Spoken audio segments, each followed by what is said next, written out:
¿Vieron este proceso? Lo que para muchos es una idea inusual, para nosotros es un modelo de alto rendimiento. Sin embargo, antes de este éxito, ella buscó respaldo en lugares donde no estaban dispuestos a escuchar. Desde pequeña me han gustado las galletas. Para ellos, su proyecto simplemente no encajaba. Por eso, en Cooperativa Mamoncito, te ofrecemos soluciones diseñadas para cada meta. Desde cuentas de ahorros, préstamos a su medida, depósitos a plazo fijo para hacer crecer su capital y contamos con certificados de aportaciones. En cada momento, más cerca de ti. Monción, Valverde, Puerto Plata, Santo Domingo y Santiago. Porque para nosotros lo único absurdo es no creer en ti. En Cooperativa Mamoncito siempre hay un sí. Yes.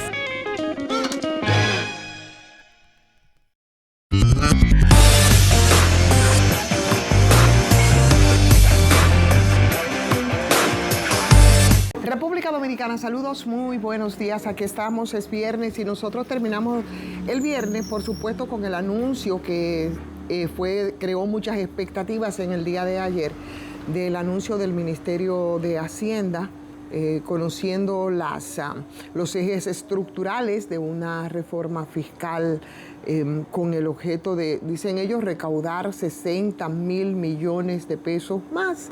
El ministro de Hacienda, que yo supongo está haciendo su trabajo, en parte, ¿no? Respecto a un gobierno del que él también forma parte.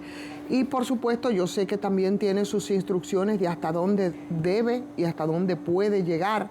Sin embargo, la población, que es la que debería de incorporarse al debate y sentar los propios límites sobre hasta dónde está dispuesta a legitimar una reforma fiscal que no contemple algunos aspectos que son esenciales.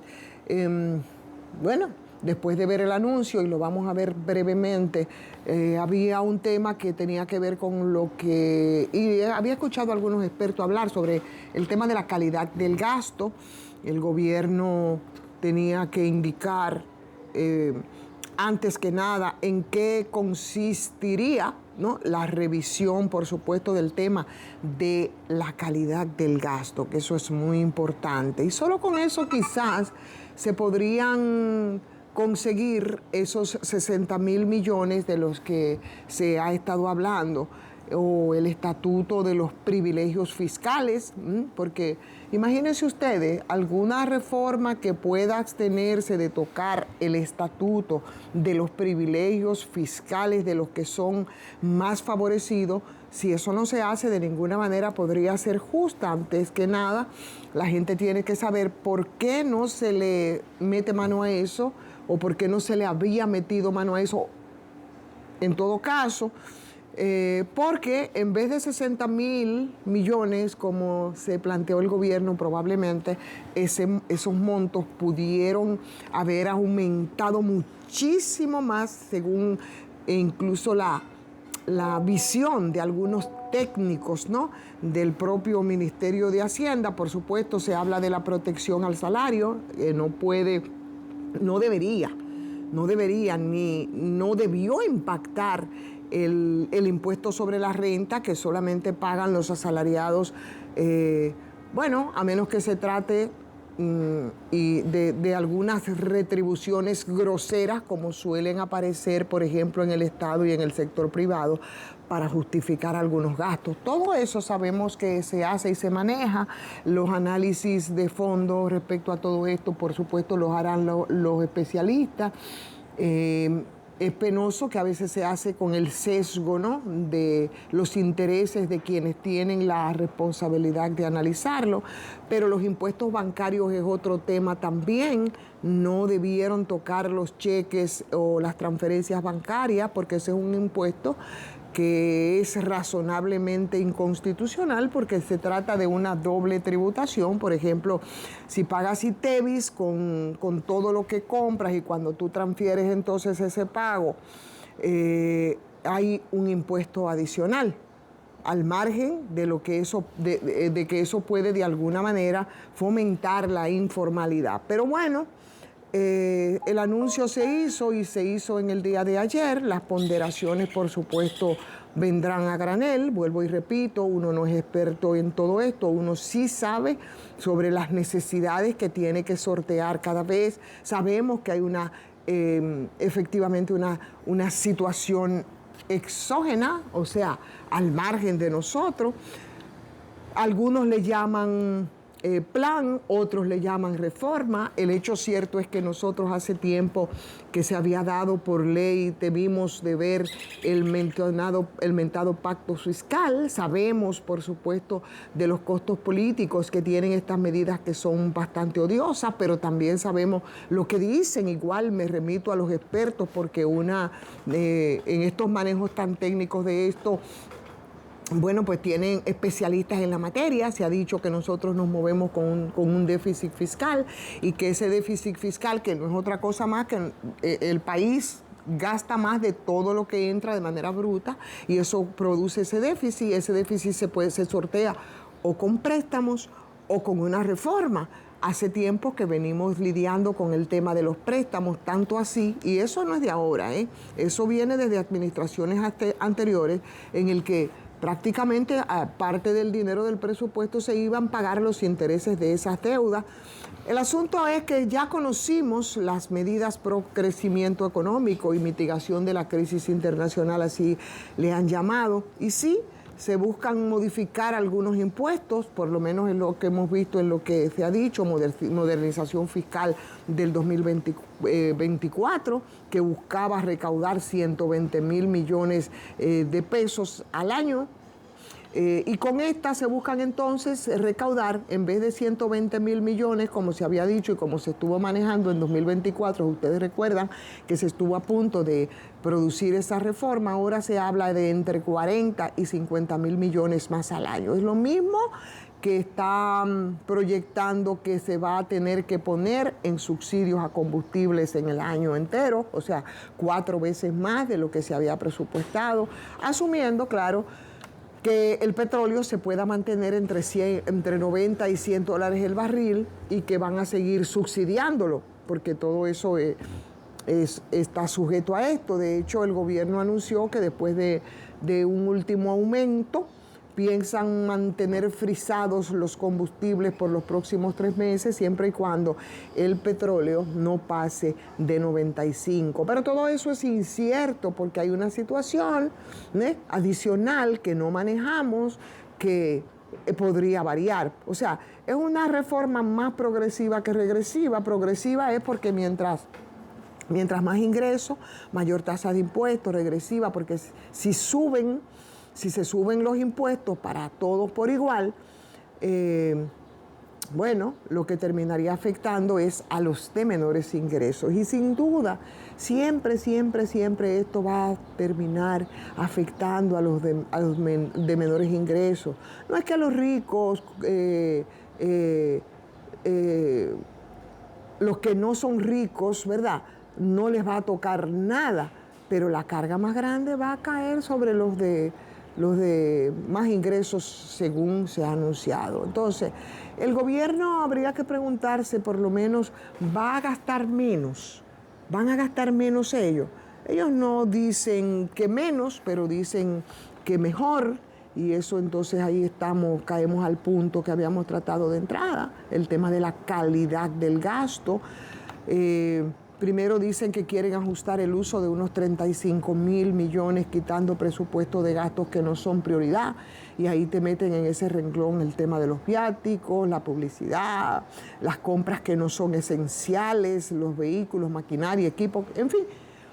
Una serie de cosas que vemos que efectivamente, bueno, hay muchos gastos innecesarios y además ellos dicen que van a reorientar el tema de los subsidios. O sea, en lugar de recortarlos, la propuesta es desmontar gradualmente los subsidios generalizados y esos recursos dirigirlos, al menos en el papel y teóricamente, a los hogares de menores ingresos mediante subsidios focalizados. O sea, no es una reducción del gasto, sino que van a redistribuir.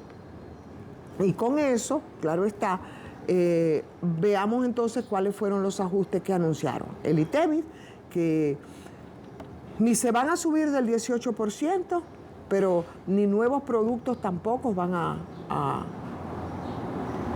planteársele estos impuestos, o sea, los impuestos selectivos de los combustibles, de los vehículos, del alcohol, de los cigarrillos tampoco van a cambiar.